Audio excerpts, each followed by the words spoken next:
नाही देणार आई? म्हणले नाही देवा, मागल्यावर सुद्धा देत नाही. दही दूध तूप काय मुस्काडात देते. असं मग आपण बी एक काम करू, काय चोऱ्या करू. चोऱ्या?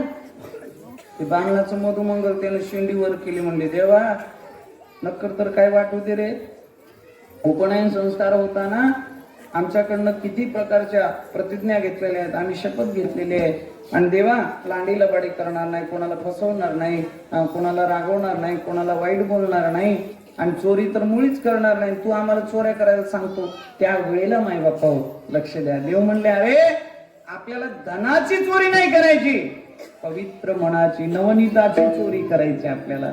ठरलं. आणि मग देवाने सांगितलं जा रे, चोरी करण्यासाठी आपल्याला काहीतरी हत्यार पाहिजेत. एक जण म्हणलं आमच्या इथं भाला आहे आणू का, दुसरं म्हणलं तलवार आहे आणू का, तिसरं म्हणलं माझ्याकडे बिचवा आहे आणू का. नाही असलं नाही. जा वस्त्रगाळ माती घेऊन या, ती भोकराची काटे घेऊन या, म्हणजे गाढव काठे, आणि बारके बारके खडे घेऊन या. ठीक आहे आणलं. याचा सदुपयोग कसा? त्यातलं एक छोटस होतं बोबड, गंगा जमुना सरस्वती एकत्र, आणि 3 जागी प्लास्टर, आणि माय बापा ते बोबड बोलायचं. गंगा जमुना तिन्ही संगमित, त्याच्यात 4-5 माशा दलदलीत फसलेल्या. कधी सुसरा हो कधी बिचारा जेवढ्या उडायचं बघायचं तेवढ्या ते मध्ये दलदलीत जायचं. आणि ह्यानं 3 जागी असं प्लास्टर करायचं, अजून रगडायचं सुरू. नाकाला, मनगटाला, माग टिरेला चमची मुड. आणि त्यानं पुढं आलं तर नाही या खल्याचं काय करायचं, खड्याचं कन्हैया म्हणले जिथं आपण जाऊ शिंके लावी गेले दुरी. शिंक्यावरती ते जे मडका आहे त्याच्यात माल आहे का नाही ते पाण्यासाठी आखाडा त्या मटक्याला मारायचा. मटकं जर टणकीन वाजलं तर समजायचं की त्याच्यात माल नाही. म्हणून बिन मालाचे मडके टणटण वाजतात. कळालं? मला सांगायचं तात्पर्य की जे बत्तीन वाजतंय का नाही ते आवाज करणं जास्त मडकं. मग म्हणले ते मडकं फोडायचं, त्याच्यातला माल सगळ्यांनी वाटून खायचा. ठरलं. आणि मग माय बाप कन्हैयाने चोऱ्या सुरू केल्या. आणि चोऱ्या सुरू केल्यानंतर माय बापा काय सांगावं, सगळ्या गवळणी वैतागल्या, सुंदर शृंगार केला आणि भांडायला निघाल्या. यशोदेच्या अंगणामध्ये आलेल्या सगळ्या गवळणी यशोदेला हाक मारतात, यशोदे कृष्णाला सांगावे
उशीर केलो काय करणे माय तुझ्या पाया पडतो.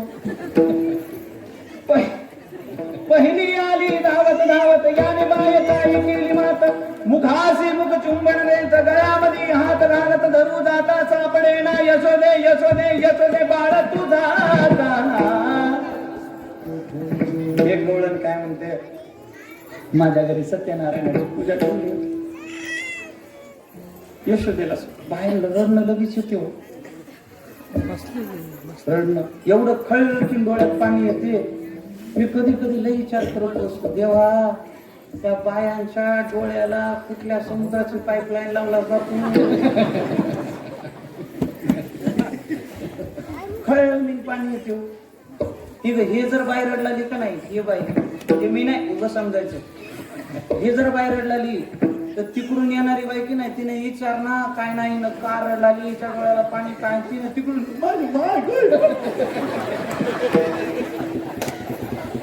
खणकीन येडे हळद. अगं विचार तर तिनं का रडलाली कारण तर विचारावं की नाही उगाच. लय कोमल अंतकरणाच्या राहत्या तो बाया लय कोमल अंतकरणाच्या रडायला एक नंबर. काय सांगावं माय भाव तिनं म्हणली यशोदे मजा यशोदा अशी कर. कधी कधी नवऱ्याला बी की नाही बायको रडलाली की लय ध्यान देऊन ऐकावं लागतं काय म्हणाली. कारण रडता रडता जी बोलते की नाही शेवटचे शब्द कळच ना तुम्हाला तर काहीच कळलं आता. बरोबर आहे की बरोबर आहे का हा असेल की अनुभव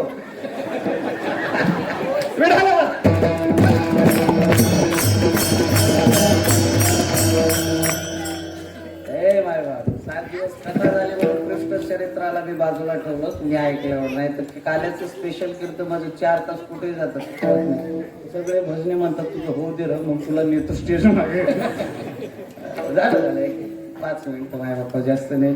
सांगायचं तात्पर्य तिने सांगितलं सत्यनारायणाची पूजा ठेवली होती आणि यशोदे काय सांगावं तुझं लेकरू आलं मी भांडे घासला होते बघ आणि सगळं झालं करदळीचे पानं बांधले होते चौरंगावर पीस टाकला होता फोटो मांडला होता कलश बी मांडला होता बामण बी आला होता चहा बी घोसला होता आणि आता पूजा सुरू करणारच होता माय आणि काय सांगावं तेवढ्यात ही आलं तुझं काटन मला म्हणतंय कसं काय भानगड आहे घर लय सजिलीस काय लग्न करायस का.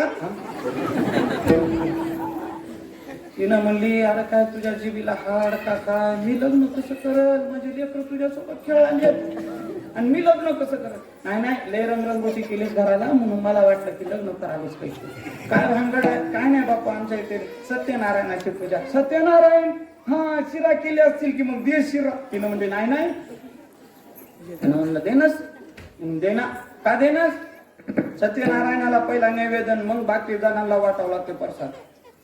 कन्हैयानं अशी कमरेवर हात ठेवला तुझा सत्यनारायण माझ्यापेक्षा मोठा आहे होई वा तुझा सत्यनारायण.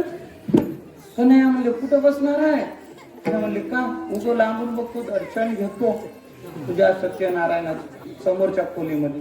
देव गेले जाता जाता 2 कुत्र्याचे पिल्ले असे मागे धरले कुत्र्याचे पिल्ले असे मागे धरले.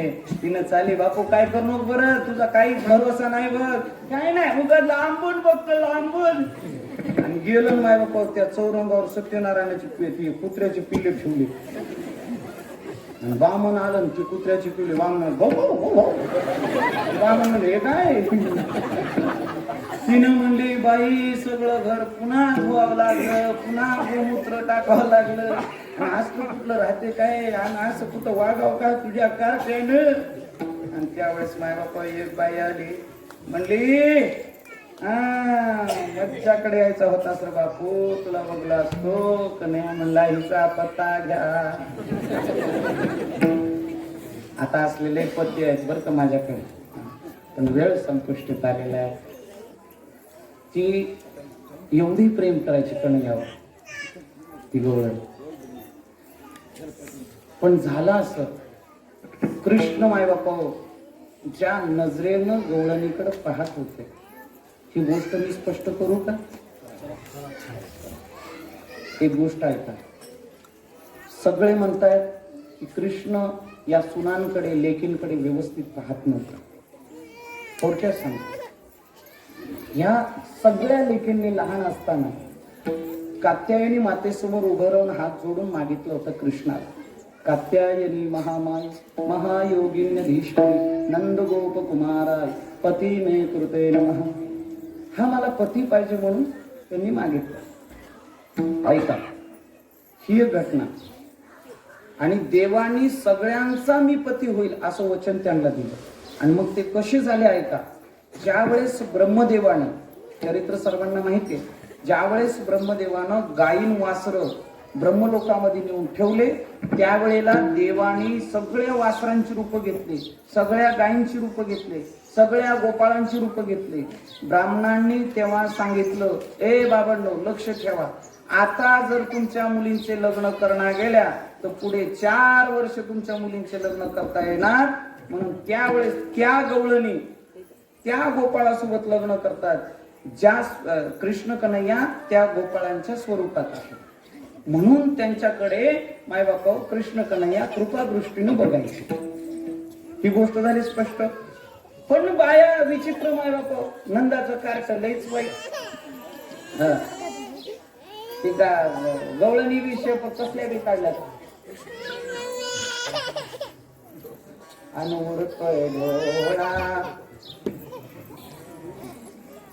रोमण्यानं हाणायला पाहिजे. यांनी वाटोळ केलं बरं का संप्रदाय.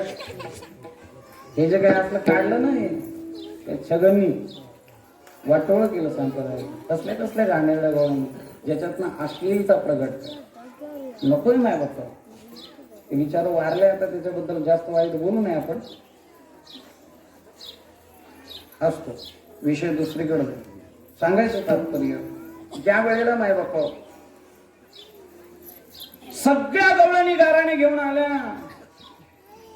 जातो आम्ही गोकुळ सोडून, अवघ्या मिळवणी गवळणी आनंदाच्या अंगणी, जातो आम्ही गोकुळ सोडून, आमच्या सुना घेऊनी, हे बाई आम्हासी पहावे ना, यशोदे बाळ तुझा काळा कोटावर सोसू धिंगारा. एक गोपाळानं आपल्या घरातलं साहित्य सगळं बैलगाडीत टाकलं, बायको बसवली, निघाले का नाही निघाले. आणि मग हिला वाटायला लागलं त्या गवळणीला, बाई गेले तर गेले काय हरकत नाही, पण एकदा दर्शन व्हा देवाच. कसं देव ऐकणार नाही. देव तिथे आले आणि देव आल्यानंतर मायबापावर लक्ष द्या. ज्या वेळेला बैलगाडी थांबवली आणि ती नवऱ्याला म्हणते, अहो मला लई ताण लागली हो, नकर पाणी पाजा ना यमुनेचं जाता जाता. त्यानं बैलगाडी थांबवली यमुनेच्या काठाला. त्या गवळणीच्या नवऱ्या त्या गवळ्याने कासरा बांधला, तांब्या घेतला, यमुनेचं पाणी आणायला गेलं. तोपर्यंत कृष्ण आले त्याच्या स्वरूपात पाणी घेऊन, आणि तिला म्हणले पी. आणि तिनं पाणी प्यायचं सोडून त्याच्याकडेच बघत बसली.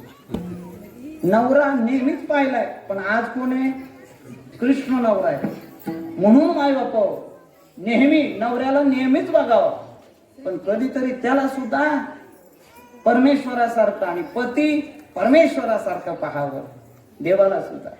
आणि तिनं पाहिलं, जी दंग झाली, पाणी पिलं. ती नकली कन्हैया बसले गाडीत, कासरा सोडला आणि निघाली बैलगाडी. ती असली आलं ना तिकडून, ती म्हणलं माय बैलगाडी कोण नेऊ लागली. त्यानं कासरा धरला, सुंदर बाईला, ए कोण आहे तू? मग देवाने असं वांडर तू हा. त्यानं मला माझ्यासारखं दिसतो. आणि हे कसं झालं? त्यानं म्हणला, बैलगाडी माझी, बैल माझे, बायको माझी, हे सामान सगळं माझं. दोघांचे भांडण लागले, लागू द्या. तिसरं तसं झालं. आता दिवस तिघांचे भांडण, चौथं आलं, चौघाचे भांडण, पाचवं आलं. असे 10 नकली आणि एक असली. 11 जणांचे भांडण कुठं जातील शेवटी? कोणाच्या वाड्यात? नंदाच्या वाड्यात. नंद बाबा उभे होते. काय झालं रे? आणि हे 11 जण सेम टू सेम उभे राहिले. आणि नंद बाबा म्हणजे माय जुळे ठीक आहे, तिळे ठीक आहे, 11. आणि मग नंद बाबा म्हणले, काय भानगड आहे? काय नाही, आमचे भांडण लागलेत. आमच्यामध्ये कोणतरी एक असली आहे, 10 नकली आहेत. सगळे 11 जण एकच बोलले. तुम्ही सांगा आमच्यातला असली कोण आहे, नकली कोण आहे? नंद बाबा म्हणले, हे आपल्या पुत्राचं सुपुत्राचं काम आहे म्हणले. यशोदेला, यशोदे कन्हैया कुठे? तिनं म्हणली, सकाळ पासून बिया पडताय. हा होय होय म्हणले सापडलं. आणि मग नंद बाबांनी शकल लढवली आणि नंद बाबा म्हणतात की या 10 फुटाच्या भिंतीवरनं जो पलीकडे उडी मारेल, 10 फुटाच्या भिंतीवरनं पलीकडे जो उडी मारेल त्याची बायको, त्याची गाडी, त्याचे बैल, त्याचं साहित्य. ठरलं की 10 जण म्हणाले की मी उडी मारतो, मी उडी मारतो, मी उडी. 10 जण नकली, पण ती असली नुसतंच भिंतीकडे बघायला. आणि त्यानं विचार केलं आपण उडी मारायला जाऊन जर पडलो, पाय बी मोडला, हे बाई मला सांभाळणार, कशी भीतीनं निघून जाते. 10 जण दणादण उड्या मारून गेले. नंद बाबा म्हणले तुला उडी मारायची नाही का? त्यानं म्हणला जळून जाऊ दे ती बैलगाडी ती बाई. निघालो म्हणलं. नंद बाबा म्हणले अरे येड्या तुझीच बायको आहे, घेऊन जा. मतीत आहे पंच कर्मेंद्रिय, पंच ज्ञानेंद्रिय आपण जिंकू बर का, पण 11वं अंतकरण चतुष्क जिंकणं कठीण आहे. त्यासाठी शरण रिगा अशा लीला भरपूर आहेत. सगळे गाईचा लिल्या वाला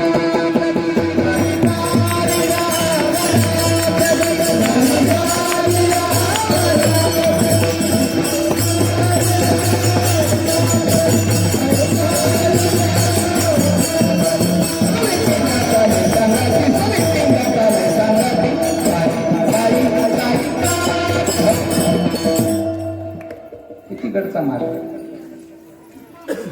सगळ्या गायी घेऊन कन्हैया आले वनामध्ये. थकले, शिदोऱ्या काढल्या. भगवंत म्हणले माझ्यासारखी शिदोरी आणा. एक गोपाळ उठला, निघाला. देवाने विचारलं का रे तू का झाला? तो म्हणला तू का म्हणे हारी, माझे कोणी नाही घरी, नका करू दुरी, मज पायावे गए. देवा या गोपाळांचे कोणाच तरी आई आहे, कोणाच तरी बाप आहे, कोणाचे आई बाबा आहेत, दोघे आहेत, माझं कोणीच नाही देवा. त्यावेळेला देवाने त्याला जवळ बसवलं. तुम्हाला वाटतं का रे मी तुमची शिदोरी खाणार नाही? मी म्हणलो माझे आहे तैसे पाय नाही तरी घरात आहे, पण आज मी खाईल तर मधुमंगलच्या घरची शिदोरी खाईल. मधुमंगल ब्राह्मणाचं पुरुष, बापाचं छत्र नाही, आई नाही. कशी बशी आई सांभाळत होती. आणि आज देवानी माय बापा काय म्हणावं, मी खाईल तर मधुमंगलच्याच घरचं खाईल, नाही तर उपाशी राहील.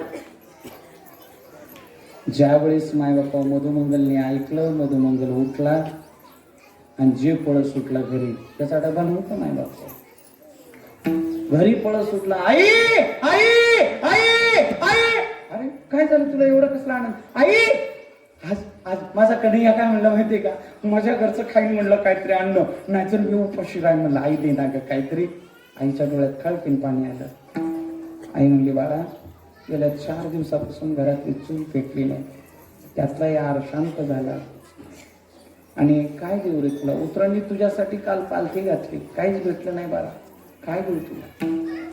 मधुमंगल रडायला लागला. आई माझा काना उपाशी राहिल ग, काहीतरी बघ ना ग आई. तेवढ्यात एका शेजारच्या बाईनं आंबट 2 दिवसाची शिळी कडी आणून दिली. आणि दिल्यानंतर मधुमंगल काय म्हणतो बघा बघा, हा परीक्षा बी त्यानंच घेते आणि त्याच्यातून सोडवते बी त्यानं. म्हणून ती माय बापा उमडकं छोटस मधुमंगलच्या हातात. मधुमंगल देवाला द्यायला निघाले. पळत पळत जात आहेत. सगळ्या गोपाळांच्या मध्ये माझे कृष्ण बासरी वाजवत आहेत. सगळे गोपाळाचे बसलेले. आणि लांबूनच मधुमंगल उभा राहिला. म्हणलं मी नेतोय खरं ही कडी, पण हे काकू जी आहे शेजारची ती कधी बी मला शिळ काका आणून देते खायला. आणि ही कडी चांगली असेल का, माझ्या कन्हैयाला जमल का? आणि ते वरचं झाकण काढलं तेव्हा आंबट वास आला. मधुमंगलच्या डोळ्यात पाणी आलं. उपाशी राहिलं तरी चालेल म्हणला मधुमंगल, उपाशी राहिलं तरी चालेल, पण ही कडी माझ्या कन्हैयाला देणार नाही. त्याला सर्दी होईल, त्याला खोकला येईल, ते आजारी पडल, नाही देणार.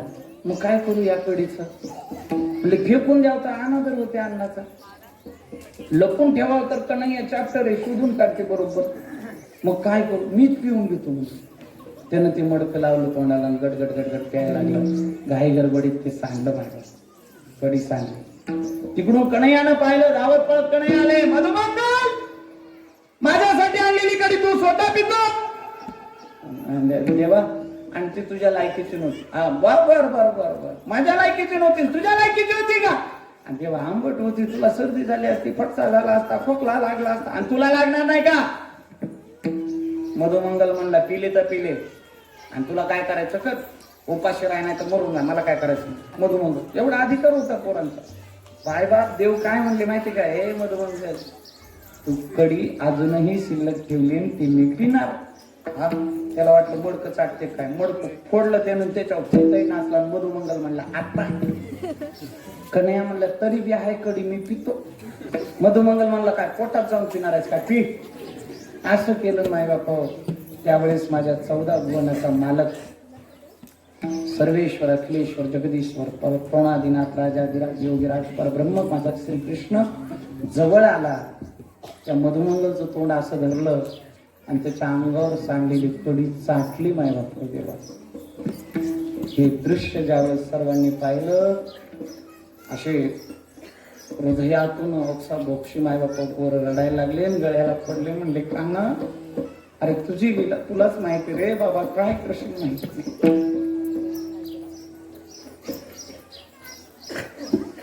मुख शुद्धी तुळशीधर, तुका म्हणे मी दुर्बळ. त्या भरडलेल्या कण्या काय, आणि कधी कोणाच्या घरी कोणत्या स्वरूपात देव येईल आणि तुमच्या घरातला हा जो अन्नाचा वाटा प्रसाद करून जाईल सांगता येत नाही. म्हणून सर्वांना माय बापा अशी विनंती आहे, हा सार्वजनिक कार्यक्रम आहे. काहींनी नुसते नावं लिहून दिले असतील, वर्गणी आणून दिली असेल, पट्टी म्हणतात का वर्गणी, पट्टी वर्गणी जे काय असेल, काय काय लय मोठं भूषण नावच लिहून देतात.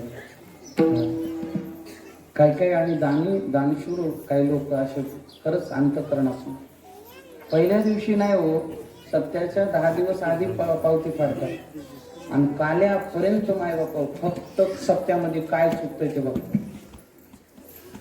शेवटपर्यंत. काल्याच्या दिवशी बी त्याला नुसतं हात जोडले, हा मरून चालू का, आणि मी यालाच करू वर्गणी राखी राहणार, मरून चालू का, देतो की म्हणतात. सगळ्यांना हात जोडून विनंती आहे, यावेळेस पाहता पाहता फार मोठा सत्कार झाला. माझाही खर्च कमी नाही, मी उघड सांगतो, युट्यूबवाले कट करत नाही राहते. आम्ही नाही, माझं येणं 8 दिवस राहणं म्हणजे जवळजवळ 80-90 हजाराचा खर्च आहे माझा. दक्षिणा आहे माझीवर. माझ्यासोबत जे लेकरं असतात, गाडी घोडा आहे, सगळं घोडा नाही गाडीच. काय काय बोलता बोलता होत, दाढी बाडी, बॉडी नाही दाढी आहे. सांगायचं तात्पर्य माय बाप, उदार अंत करणारी माझ्या माता भगिनी बरं का, उदार अंत करणारी माझ्या माता भगिनी. मारुतराव आले का वर्गणी व्यवस्थित, सगळं व्यवस्थित आहे ना? हा, तरी सुद्धा माझ्या माता भगिनी अजून काय कमी पडलं असेल तर आणून देते, आवरू नका. हा, काय केवढं मोठं जेवण आहे, 4-5 पोती बुंदी. आबा बाबा, आम्हाला काय नाही हो, काय काय नुसते दणकून हाणते. एका पंक्तीमध्ये बघलो मामा, असं बुंदी वाढत चालू होतं. एकाच्या ताटात चुकून वाढायची राहिली बरं, वाढायची बुंदी. त्यानं पुढे गेलं तर ह्यानं एवढ्या जोरात, ए बुंद्या, त्याच्या हातातलं टोपलंच पडलं माझ्या बाप्पाने. त्यानं नुसतं असं बघला, हाटकेळ झाल्यासारखं. बुंदी वाढ, एवढ्या अधिकारानं बोलतात, पण द्यायच्या नावानं शून्य म्हणतात. बोला दादा, काही हरकत नाही, तुमचा अधिकार आहे. आणि मी तर हे पण सांगून जाईल तुम्हाला की जे खर्च झाला का नाही, माझ्या नावचा राहतो, कलाकाराच्या नावाचा राहतो, मंडपाचं राहो, काही राहो, एका कागदावर लिहायचं आणि ते चिटकून ठेवायचं. लोकांनी माय बाप्पा उद्या पाहिलं पाहिजे की कोणता खर्च किती झाला. काय काय लोक विनाकारण जे काहीच देणं की नाही, त्यानंच काही छान टपरी बोलते हो. एवढा पैसा झालाय आणि तुला फुकायचं होतं म्हणून जमा केला. येडे हळद देत तर काहीच नाही, बोलल्याशिवाय राहत नाही. अशा बोलणाऱ्याला माझं सांगणं आहे, लक्षात घ्या. बोला, अधिकारानं बोला, पण दिल्यानंतर बोला. ज्यानं दिलं नाही त्यानं अजिबात बोलायचं नाही, आणि ज्यानं दिलंय त्यानं बोलल्याशिवाय राहायचं नाही. म्हणजे काही बी बोलायचं नाही, हिशोब विचारा काय. आणि खरंच बरं का, मला प्रवासी मोहन मामा असतील, अजून बरेच सर लोक. आता मला सगळ्यांचीच नावं माहिती आहेत असं काही नाही बरं का.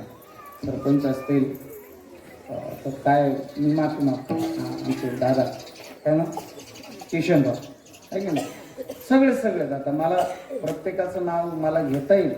आणि जरी यावेळेस नाही जमलं तर आता वर्षभर ओळख होते, पुढच्या वर्षी उखाण्यात नाव घेतो. उखाण्यात घेतो, काही कोणी राग मानायचं नाही, काय नाही. सर्वांना कोटी कोटी वंदन. आणि आता तुकाराम भजन होईल, जे विठ्ठल होईल. विनेकरी इथे येतील, दही अंडी फोडला जाईल, शिंके लावेल, जे काय अभंग असेल ते म्हणतील माझे साधू संत महाराज. आणि प्रसाद सगळ्यांना ज्या तुमच्या पद्धतीने असेल तसं वाटल्या जाईल. सर्वांना हात जोडून विनंती आहे, कोणीही दर्शनाची घाई करायची नाही. मी 7 दिवस तुम्हाला नियमानं दर्शन दिलेलं आहे. आणि आज कोणीही घाई, जेवणाचं कसं लगेच बसणार पण लगेच ना, हा बेस्ट. फक्त पंक्ती धरताना नीट धरा, ये तुमच्या पाया पडतो. हिनं अशी बसली की तिच्या समोर एक फुटबी जागा सोडणार, दुसरी बसते बदकमा. अन्न वाढवता आलं पाहिजे. पत्रवाळी ठेवता, दोन्ही साईडची पत्रवाळी मधून एका माणसाला सरळ व्यवस्थित चालता आलं पाहिजे. अशा पद्धतीने पंक्ती करा. पूर्व पश्चिम आता जाऊ दे, जसं असेल तसं. हा प्रसाद आहे बरं का. आणि प्रसाद वायाला घालू नका. लहान लेकरांना आपल्या शेजारी बसवल्यांना आणि व्यवस्थित हे करा. आणि शेवचे पोटे मला दान दिलेले आहेत, ज्यांनी सत्कार घेतलेला आहे त्यांना विनंती आहे, तुमच्या गावामध्ये जिथे सिमेंट विकल्या जातं, बाळू सावकार त्यांच्याकडे का, बाळू सावकारांकडे जा, त्यांना पैसे द्या आणि त्यांना सांगा महाराजांसाठी हे दिलेले आहेत सिमेंटचे पोते. आणि ते एकाच गाडीमध्ये सगळे बरं का, जवळजवळ 150 पोताकडे गेले. सगळं मंदिरच होऊन गेलं माझं. लई अपेक्षा एवढी नव्हती माझी, चौपट पाचपट झालं. धन्य सर्वांना कोटी कोटी साधुवाद, धन्यवाद. ते लोणारवाल्यांनी मागं असंच दान दिलं तर माझं गुरुकुल उभं राहिलं. आता तुम्हाला सांगतो, मी मेल्यावर सुद्धा जर देवानं मला चुकून विचारलं तुझं मंदिर कसं बांधलं, तर मी सांगल देवा मला बाकीचं आठवण आहे की नाही माहिती नाही, पण पाया भरणं पक्का आठवण राहते बघा. आणि हे तुम्ही दिलेलं दान जे आहे सगळं, माझ्या मंदिराचा पाया भरणं संपूर्ण होणार आहे याच्यामध्ये. त्यासाठी तुम्हाला दोन्ही हात जोडून अनेक साधुवाद, धन्यवाद देतो. आणि तुम्हाला सर्वांना प्रणाम करतो. आता हात वरती घ्या, मोठ्या प्रेमाने सर्वांनी भजन करायचंय. तुकाराम तुकाराम